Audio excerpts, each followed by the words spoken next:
একমাত্র ধর্ম যেখানে নারীদেরকে সর্বোচ্চ মর্যাদা দিয়েছে।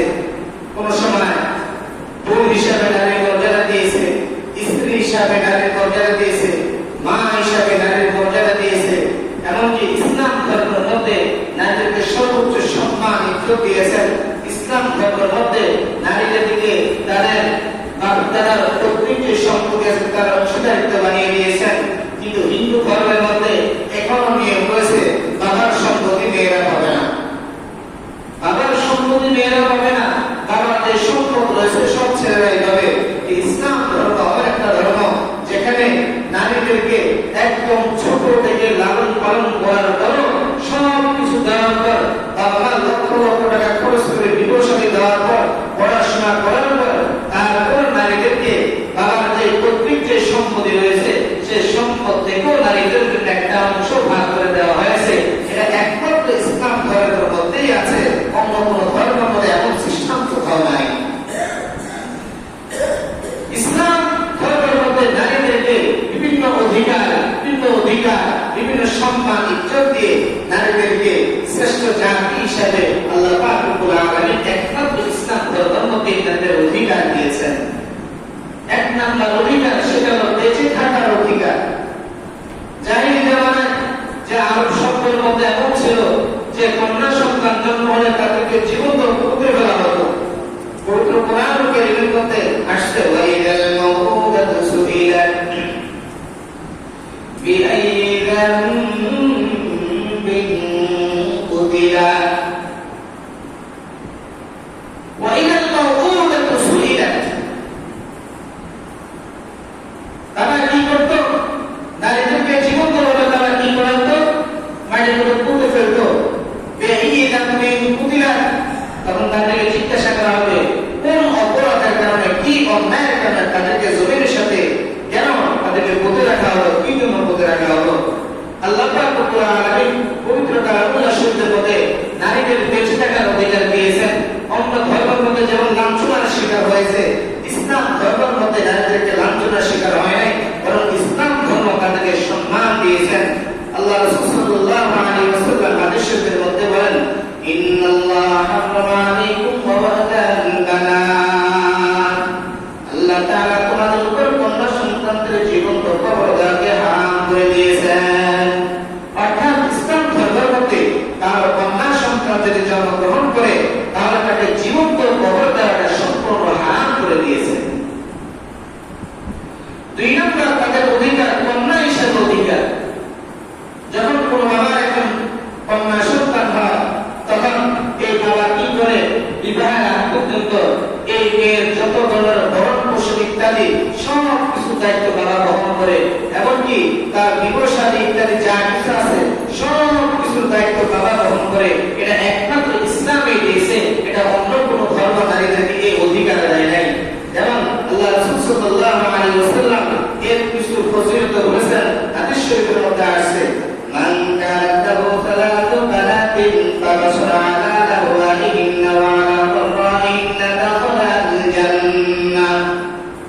আল্লাহ রাসূল সাল্লাল্লাহু আলাইহি ওয়াসাল্লাম বলেন যে ব্যক্তির কন্যা সন্তান রয়েছে, তিনটি কন্যা সন্তান রয়েছে, মান কানাত লাহু সালাতু বানাতিন, যে ব্যক্তির তিনটি কন্যা সন্তান রয়েছে, কন্যা সন্তান থাকা অবস্থায় তাদের বিপদ আপদে দুঃখে কষ্টে সব সময় বাবা পাশে ছিল, সব সময় তাদের দুর্দিনে দুঃখের দিনে সব সময় তাদের সামনে বিপদ আপদে সর্বহালতে বাবা তাদের পাশে ছিল।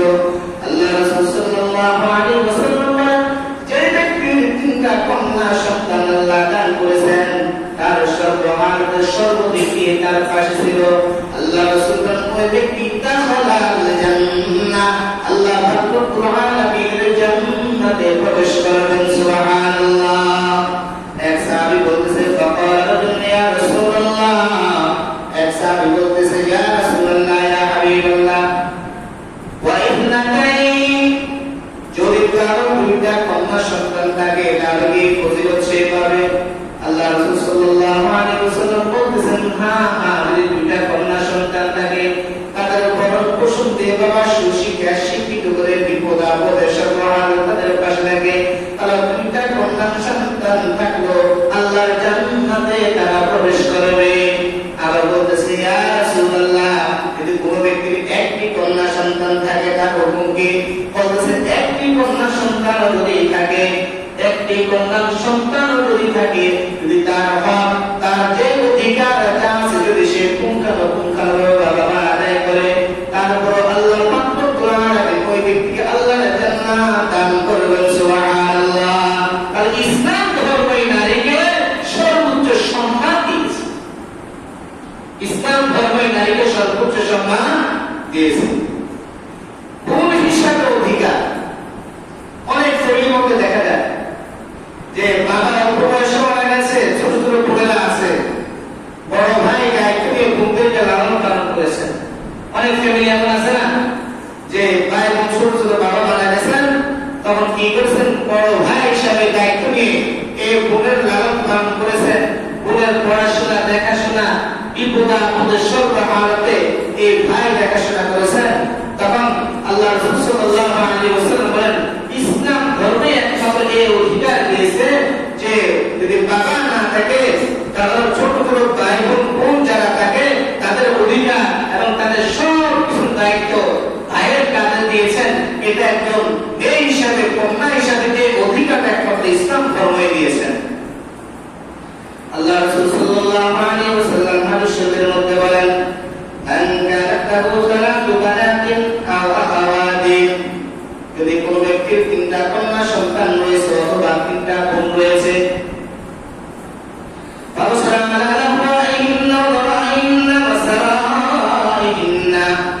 সেটি তাদের দুঃখ কষ্ট বিপদ আপদ সর্ব হালত সে ধৈর্য ধারণ করে,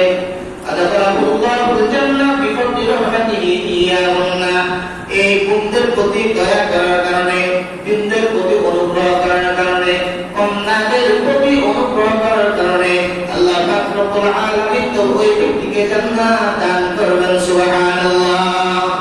فقال رجل وإثنتان يا رسول الله، فقال وإثنتان، فقال رجل واحدة، فقال واحدة। একজন সাহাবী তারা বলতেছে ইয়া রাসূলুল্লাহ, ইয়া হাবিবাল্লাহ, কোন ব্যক্তির যদি একটা বোন থাকে বা দুইটা বোন থাকে, আল্লাহ রাসূল বলেন দুইজন থাকুক বা একজন থাকুক, যদি সে তার পুঙ্খানুপুঙ্খানুভাবে ওই বোনের হক আদায় করে, যে হকটা বাবার আদায় করার কথা ছিল, যদি ওই ব্যক্তি বোনের হক আদায় করে, আল্লাহ পাক রব্বুল আলামিনের ফজলে করবে ওই ব্যক্তিও আল্লাহর জান্নাতে প্রবেশ করবেন। সুবহানাল্লাহ।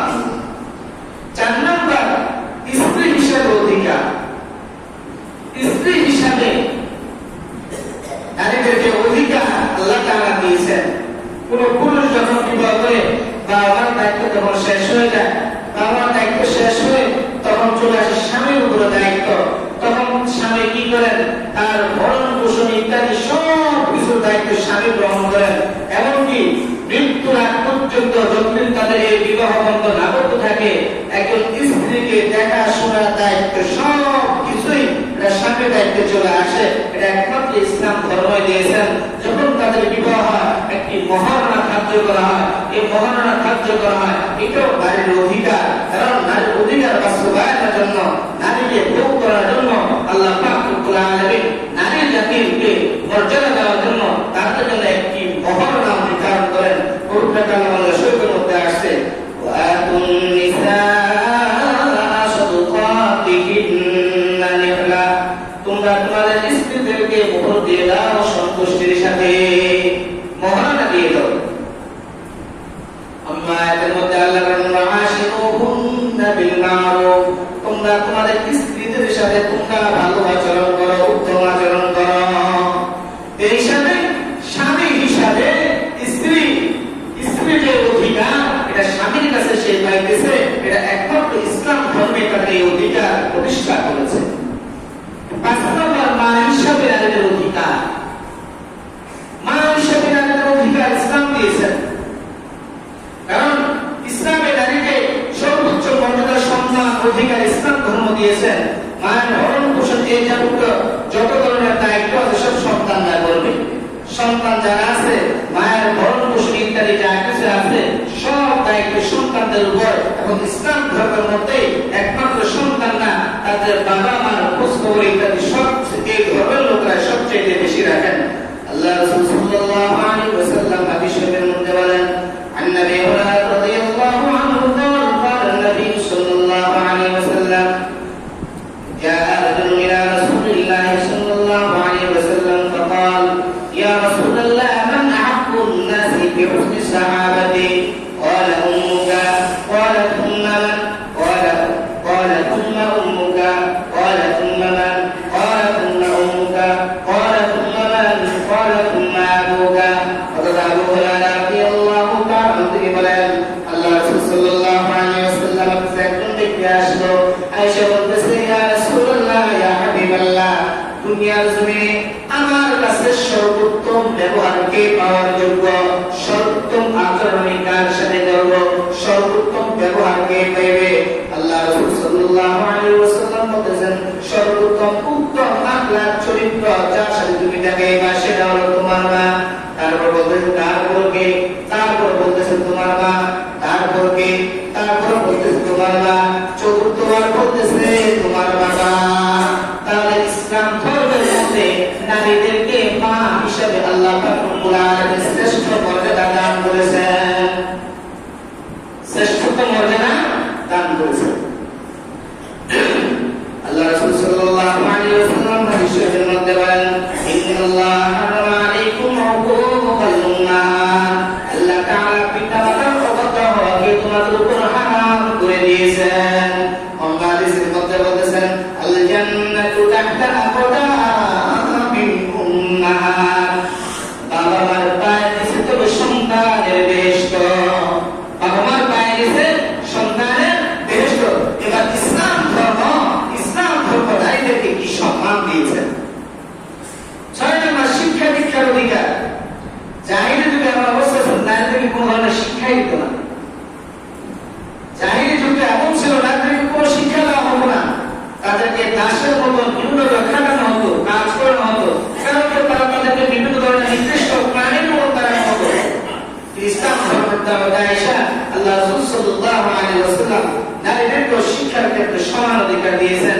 হযরত আয়েশা সিদ্দিকা রাদিয়াল্লাহু তাআলা আনহা হযরত হাফসা রাদিয়াল্লাহু তাআলা আনহা তাদেরকে আল্লাহ রাসূল সাল্লাল্লাহু আলাইহি ওয়াসাল্লাম লেখা শিখিয়েছেন যেমন আল্লাহ রাসূল সাল্লাল্লাহু আলাইহি ওয়াসাল্লাম কোন হাদিস বর্ণনা করতেন তখন তারা দেখতেন এমনকি হযরত তালহা রাদিয়াল্লাহু তাআলা তিনি বলেন যে হযরত আয়েশা হাফসা তারা ছিল আল্লাহ রাসূল সাল্লাল্লাহু আলাইহি ওয়াসাল্লামের তারা খুব কাছের লোক তালহা রাদিয়াল্লাহু তাআলা কাছের লোক ছিল তারা বলতেছে যে একজন পুরুষ সাহাবীর চাইতো হযরত খাদিজা হযরত আয়েশা সিদ্দিকা রাদিয়াল্লাহু তাআলা আনহা মেধা শক্তি কম ছিল অন্যান্য পুরুষ যত সাহাবী ছিল তাদের চাইতে অধিক হাদিস বর্ণনা করেছেন হযরত আয়েশা সিদ্দিকা রাদিয়াল্লাহু তাআলা আনহা ইসলাম ধর্মের মধ্যে নারীদেরকে সর্বোত্তম যে শিক্ষা দীক্ষার অধিকার একমাত্র ইসলাম ধর্মে দিয়েছে জাহিলি যুগে তাদেরকে অধিকার দেওয়া হয়নি জাহিলি যুগে তাদেরকে এই শিক্ষার জন্য কোনো ক্ষেত্রে উদ্বুদ্ধ করা হয় নাই 6 নম্বর সম্পদের অধিকার 6 নম্বর সম্পদের অধিকার হিন্দু ধর্মের মধ্যে নারীদেরকে কোনো সম্পদ দেওয়া হয় না বাবার প্রত্যেক কোনো সম্পদ তারা পাবে না কিছু পাবে না ইসলাম ধর্মের মধ্যে নারীদেরকে আল্লাহ পাক রব্বুল আলামিন আয়াত নাযিল করেছেন ইউসিকুমুল্লাহু ফি আওলাদিকুম লিযাকারি মিথলু হায্যিল উনসায়াইন ফাইন কুননা নিসাআন ফাওকাসনাতাইনি ফালাহুন্না থুলুসা মা তারাক ইসলাম ধর্মের মধ্যে আল্লাহ পাক রব্বুল আলামিন ভাইদের সাথে সাথে নারীদের জন্য একটা অংশ নির্ধারণ করেছেন তার দ্বারা বোঝা গেল ইসলাম ধর্মে একমাত্র নারীদেরকে তাদের যে অধিকার তাদের যে সম্মান তাদের যে ইজ্জত তাদের যে উপর সবকিছু একমাত্র ইসলাম ধর্মই দিয়েছেন এটা অন্য কোনো ধর্ম নারীদেরকে দেয় নাই কিন্তু বর্তমান সমাজে দেখা যায় আমাদের মধ্যে কিছু নারী জাতি আছে যারা নারীদেরকে আগের সেই জাহিলি জামানায় জাহিলি যুগের চর্চায় জাহিলি সম্প্রদায় তাদেরকে ফিরিয়ে দিতে চায় তাদেরকে বিভিন্ন লাঞ্ছনার শিকার তাদের অধিকার বলতে গিয়ে তাদেরকে বিভিন্ন যৌনপল্লী বিভিন্ন দাহাপনা ইত্যাদি সবকিছুর মধ্যে তারা নিয়ে যেতে চায় আসলে তারা তাদের অধিকার চায় না তারা নারীর উপর জুলুম করতেছে ইসলাম নারীদেরকে যে অধিকার দিয়েছে ইসলাম নারীদেরকে যে সম্মান দিয়েছে ইসলাম তো এভাবে বলেছে তোমরা নারীদেরকে রানীর মতন রাখো নারীদেরকে সম্মানের চোখে দেখো নারীদেরকে সর্বোচ্চ চেষ্টা করো তাদেরকে সম্মান ইজ্জত সব কিছু তোমরা রক্ষা জমানায় বর্তমান সময়ের মতো কিছু নারীবাদীরা আছে যারা নারী সংস্কার করে নারীবাদীদের পক্ষে যারা কথা বলে, সেখানে ইসলাম পর্দা নারীদের যে অধিকার সব কিছুর ক্ষেত্রে তারা বিভিন্ন ধরনের প্রোপাগান্ডা চালাইতেছে, তারা বিভিন্ন ধরনের কুসংস্কার, বিভিন্ন ধরনের ইত্যাদি সব কিছু তারা করতেছে। আল্লাহ পাক রব্বুল আলামিন আমাদেরকে, আমাদের মা বোনদেরকে এই সমস্ত কালচার থেকে